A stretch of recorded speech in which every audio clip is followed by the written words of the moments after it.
ويا اهلا وسهلا. انا قلت اصور لكم النهارده الفيديو. بصراحه مش لاقي وقت ان انا اصور في المكان اللي احنا متعودين نصور فيه، ولكن قلت اصور لكم الفيديو لان انا بصراحه في شويه معلومات مهمه جدا حابب ان انا اشاركها معاكم، وفي نفس الوقت مش عايز ان انا اتاخر على تنزيل الفيديوهات، لان انا من ساعه لما بدات وانا اخدت يعني زي عهد على نفسي كده ان انا لازم استمر في تنزيل الفيديوهات. وبصراحه بلاقي منكم ايجابيات وكومنتات وكلام جميل جدا بيخلي الواحد فعلا يتحمس ويكون حابب ان هو ينزل فيديوهات اول باول. فيديو النهارده عن الستاير. باذن الله بعد الفيديو ده وانت نازل تشتري الستاير مش هتبقى محتار نهائي، وهتبقى عارف انت عايز تروح تشتري ايه بالظبط، وبالشكل عامل ازاي، ولون عامل ازاي، والمقاس عامل ازاي. فيديو النهارده هنتكلم عن ازاي اختار المقاس المناسب للستاير، ايه القماش او ايه انواع الاقمشه المستخدمه في الستاير، وبيوت الستاير اللي ممكن تتعمل في الجبسون بورد، اللي ممكن تتعمل في الكرانيش، اللي ممكن تتعمل في الحيطه بالاشكال بتاعتها المتعارف عليها والغير متعارف عليها واللي نازله جديد في السوق. اول حاجه هنتكلم عليها بيوت الستاير. بيت الستاره لازم تبقى عارف كويس جدا ان انت لو هتعمل الشقه بتاعتك جيبسون بورد فانت ممكن تعمل بيت ستاره في الجيبسون بورد، والشكل ده احنا شفناه كتير جدا. انا بعمله في شغل عندي، وكل الفيديوهات اللي ممكن تشوفها على السوشيال ميديا هتلاقي فيها بيوت ستاير. ولكن بيت الستاره في الجيبسون بورد لازم تراعي نقطه مهمه جدا، ان اول حاجه المقاس بتاع بيت الستاره في الجيبسون بورد. المقاس بتاع بيت الستاره في الجيبسون بورد العمق بتاعه بيكون 20 سم، لان احنا بنحط 3 طبقات ورا بعض، يعني بيبقى 3 مجر في السقف بيركبوا، فلازم تسيب لهم 20 سم عمق، بحيث ان انت حبيت تركب مجرة واحدة، تركب ستارة طبقة واحدة، طبقتين، 3 طبقات، تقدر ان انت تتحكم في الموضوع. ويمين وشمال فتحة الشباك هتسيب 15 سم يمين و15 سم شمال. طبعا دي في حاله ان انت لو هتعمل بيت الستاره في الجبسون بورد على قد مقاس الشباك بالظبط. ولكن في اوبشن تاني وده بيكون شكله ديكوري اكتر، ولو انت في الحيطه بتاعت الشباك ما عندكش مكتب ولا تسريحه ولا اي ديكور ممكن يتعمل، فانت ممكن تاخد بيت الستاره بعرض الحيطه بالكامل، وده بيكون الشكل بتاعه اشيك واحلى بكتير. ده اول شكل في الجبسون بورد بيكون بيت الستاره. ممكن تعمله مودرن، ممكن تعمله كلاسيك، ممكن تعمله سيمي كلاسيك، ممكن تضيف فيه الشكل الديكوري اللي انت عايزه. تاني شكل بيت ستاره في الجبسون بورد بيت الستاره المخفي. ده قطاع انا عملته في شقه شغال فيها حاليا، هحاول اجيب لكم فيديو او صوره ليها. طبعا احنا شغالين فيها تحت التاسيس لسه. القطاع ده بيركب زي فكره الماجنتيك تراك بالظبط، قطاع بيكون مخفي بيركب مع الجبسون بورد، بيكون قطاعه بركب عليه الجبسون بورد وما بيكونش باين منه غير الحلقات اللي بركب فيها الستاره بتاعتي، بحيث ان انت لما تيجي تشطب وتركب الستاره المجرى نفسها ما بيكونش باين منها غير حز لونه اسود، وتبان انها بلت انه بيكون شكلها قيم وفخم جدا. دول كده اكتر شكلين احنا ممكن نعملهم في الجبسون بورد، واكتر شكلين متعارف عليهم، واسهل حاجه ممكن تعملها وتديك شكل ديكوري وشكل حلو جدا في الجبسون بورد. طيب لو انا عامل كورنيشه، لو انا هعمل في الشقه بتاعتي كورنيشه مضيئه، كورنيشه عاديه، ممكن عندك اختيارين عشان تعمل بيت الستاره. اول اختيار ان انت تجيب بتاع جبسون بورد ويعمل لك عند بيوت الستاير بيت ستاره بالجبسون بورد، وبعد كده تركب عليه الكورنيشه، وده بيكون حل احسن واقوى وافضل بكتير جدا. الحل التاني ان انت بتشتري القطاع بتاع بيت الستاره من خامه الفيوتك، وبتبدا ان انت تركبها وبعد كده تركب الستاره بتاعتك عادي. ولكن انا بفضل الحل الاولاني، لان مع قفل وفتح الستاره ممكن تخبط، فالفيوتك الخامه بتاعته ضعيفه. يفضل ان انت تعمل جبسون بورد، لان الجبسون بورد شديد وبيكون متعصب كويس في السقف. وده تاني فكره معانا ان احنا نعمل بيوت الستاير في الكورنيشه بتاعتنا. تالت اوبشن معانا وهو الاوبشن التقليدي القديم، ان انت تعمل كورنيشه على الحيطه عادي جدا، وتبدا ان انت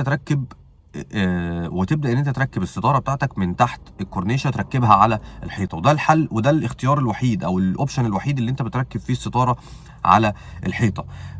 في النقطه دي احنا هنحاول ان احنا نلجأ لحل ديكوري حلو جدا، وفي نفس الوقت يليق على شكل الديكور بتاعنا. لو احنا عاملين ديكورات مودرن او كلاسيك او ايا كان نوع الستايل بتاعنا، بلاش نعمل الاشكال القديمه اللي بتنزل اللي بيكون ملهاش معنى. ممكن نعمل قطاع خشب بيتباع جاهز، وممكن تعمله عموله، بيكون خشب طبيعي مدهون، سواء اسطر او مدهون بلون ابيض او لون اسود او اي لون انت عايزه. او ممكن تعمله انت عموله، تجيب النجار ويعمل لك الحلقتين اللي بيتعلق عليهم العصايه، ويعمل لك العصايه وتبدا ان انت تعلق فيها، بتدي شكل، تعلق فيها الستاره، بتدي شكل تحفه جدا في الشقه بتاعتك. تاني اوبشن معانا ممكن يتعمل من الاستانلس.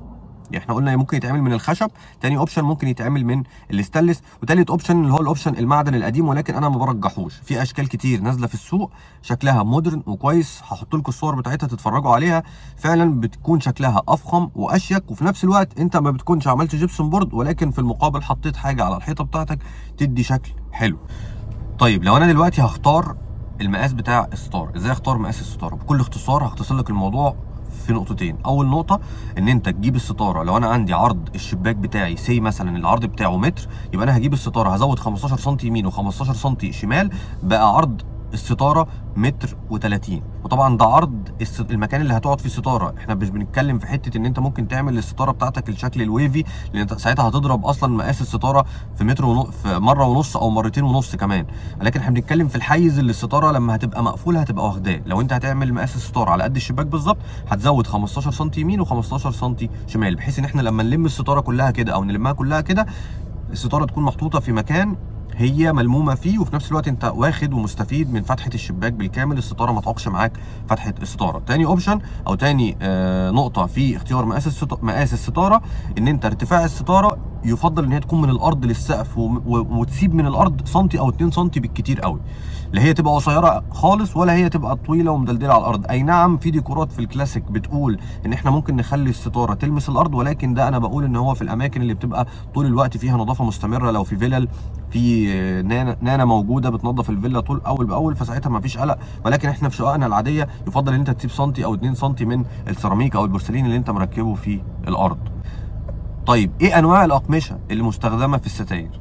او خلينا نقول الانواع الاقمشه المتعارف عليها في الستاير اللي موجوده في السوق المصري حاليا، لان انواع الاقمشه المستخدمه في الستاير كتير جدا جدا جدا لا تعد ولا تحصى. ولكن الانواع المتعارف عليها، اول طبقه معاك واللي هي بتكون اول طبقه انت بتشوفها اللي هي بتديك شكل الديكوري، اللي هي طبقه القطيفه، وفي منها طبعا الالوان كتير وخامات كتير، وممكن طبقه تتعمل القطن اللي بتكون قطن على بوليستر، ولكن القطيفه بتبقى خامتها وملمسها شيك جدا. تاني طبقه اللي هي بتبقى بعد القطيفه على طول، اللي هي بتكون الطبقه الشفافه اللي بتديك شكل ديكوري وفي نفس الوقت تديك شكل خفيف وسيمبل، اللي هي بتكون الكتان او الفل. الطبقه دي برضو بتدي شكل حلو جدا. في ناس بتعمل الطبقه دي فقط لا غير، ولكن الطبقه دي هي بتدخلك اضاءه قويه، فانت مثلا مش هتبقى عارف تعملها في اوضه النوم، لان انت وقت لما هتكون نايم ولا حاجه وبتصحى متاخر شويه، فالطبقه دي بتدخل اشعه الشمس. القطيفه بتعزل اشعه الشمس بنسبه 60% تقريبا. اخر طبقه اللي هي اختياري، ولكن هي حاليا بقت موجوده اجباري وناس كتير بقت بتفضلها، طبقه البلاك اوت. طبقه البلاك اوت دي بتعزل الضوء بنسبه 100%. مجرد ما بتقفل الستاره ما بيكونش فيه اي ضوء شمس داخلك في الاوضه او في الريسبشن بتاعك.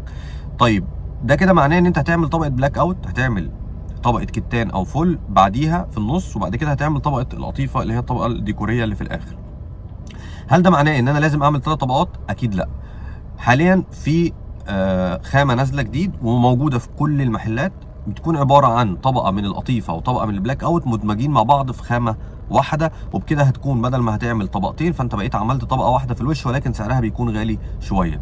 الطبقه الكتان او الفل اللي بتتعمل في النص، في ناس بتجيب منها الطبقه التقيله شويه وبتعملها طبقه واحده بس في الشقه عندهم، ما بيكونش عايز يعمل اكتر من كده. ولكن انت ليك حريه الاختيار، يا تعمل ال3 طبقات يا تعمل طبقتين، طبقه من القطيفه والبلاك اوت مدمجين مع بعض، يا تعمل طبقه الكتان او الفل لوحدهم تكون الخامه بتاعتها تقيله، بحيث برضو ان هي تدي عزل شويه للضوء. اتمنى تكون المعلومات السريعه اللي انا اتكلمت فيها تكون مفيده بالنسبه لكم، ويا ريت تكتب لي تحت في الكومنتات ايه الفيديو اللي انت حاببنا ان احنا نتكلم فيه في الفيديوهات اللي جايه. وما تنساش تعمل لايك، لان اللايك طبعا بيوصل الفيديو بتاعنا لناس اكتر، وناس اكتر بتستفيد اذا انت شايف ان الفيديو بتاعنا مفيد او المحتوى اللي احنا بنقدمه مفيد. وتعمل سبسكرايب للقناه، وشكرا جدا. ودايما هفضل اقول لكم شكرا جدا على كل واحد بيعمل لنا لايك وبيتابعنا وبيعمل لنا كومنت. انا برد على كل واحد بيعمل كومنت، وبرد على كل واحد بيبعت لنا في رسائل حابب يستشيرني او يسالني عن اي حاجه، لان فعلا شكرا جدا لاهتمامكم وان انتم بتدوني من وقتكم. شكرا، واراكم في الفيديوهات اللي جايه.